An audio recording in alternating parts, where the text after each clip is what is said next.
ॾाढी देर करे छॾी कर ख़बर कम पको करे आए न वैसे नंढा कम असां कयूं ई कोन अहिड़ो कम करे आहियां जो वञी थिया 7 ख़ैर छा करे आयो आहीं जल्दी ॿुधाए सभ खां पहिरियां त मूं गाॾीअ जो बंदोबस्तु कयो आहे छो त हितां तव्हांजी गाॾीअ में निकिरणु ठीकु न आहे असां अॼु राति ई सदोरी खे खणी हलंदासीं ऐं मूं वकील सां बि ॻाल्हाए छॾियो आहे छो त सुबुह जो सवेल तव्हांजो कोर्ट में निकाह थी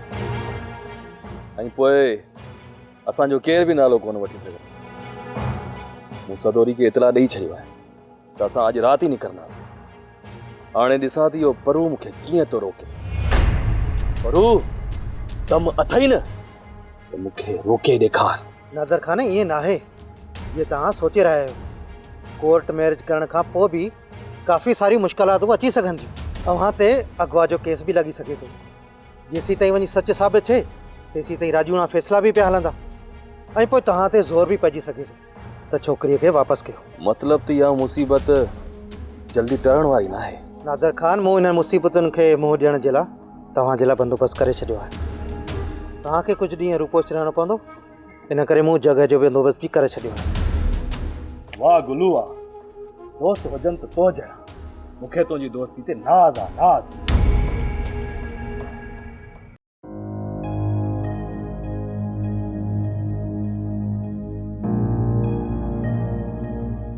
छा थियो आहे जीअं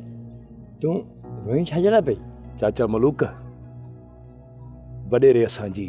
इज़त में हथ विधा आहिनि ने वॾेरे सालार खान पूरो तर तपाए ॾिनो आहे दिलि त चए थी त कारतूस वञी सीने में ठोके इहो सालार इंसान आहे या बगड़ बचे थो न्याणियुनि में हथ विझंदो मां हिन वॾेरे सालार जी मस्ती न मारियां त मां सचल जो पुट ई न आहियां सुतान पुट बेवस लाचार ऐं ग़रीब माण्हूअ जी त इज़त ई कान्हे आख़िर केसि ताईं असां हिननि वॾेरनि जे हथां लुटबा रहंदासीं असांखे बेइज़तो कंदा रहंदा ऐं अलाए कॾहिं इंसाफ़ जो घिंड वॼंदो चाचा मलूक जेको ज़ुल्म थियणो हो न सो थी वियो हाणे असां हिन वॾेरनि जी अड़े बि बर्दाश्त कोन कंदासीं मां छा कयां कंहिंखे दाह ॾियां हुजे हा वॾेरो लाइक़ु हाल में त अहिड़ो कहर कोन थिए हा न चाचा मलूक न हाणे दाह ॾियण जो वक़्तु न आहे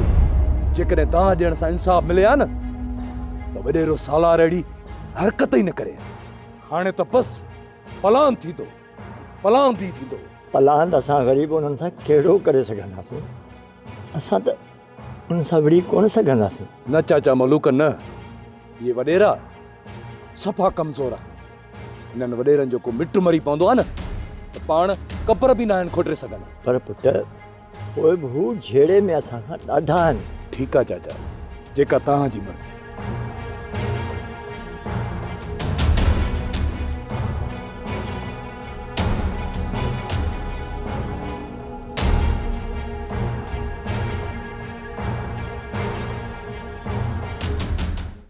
सोप सीरियल सिंध जाई तमाम एपिसोड्स ॾिसो हाणे HD क्वालिटीअ में विज़िट करियो असांजो YouTube channel Sindh TV HD drama subscribe कयो असांजो official YouTube channel Sindh TV HD drama ऐं वधीक अपडेट लाइ बेल आइकन खे क्लिक करियो।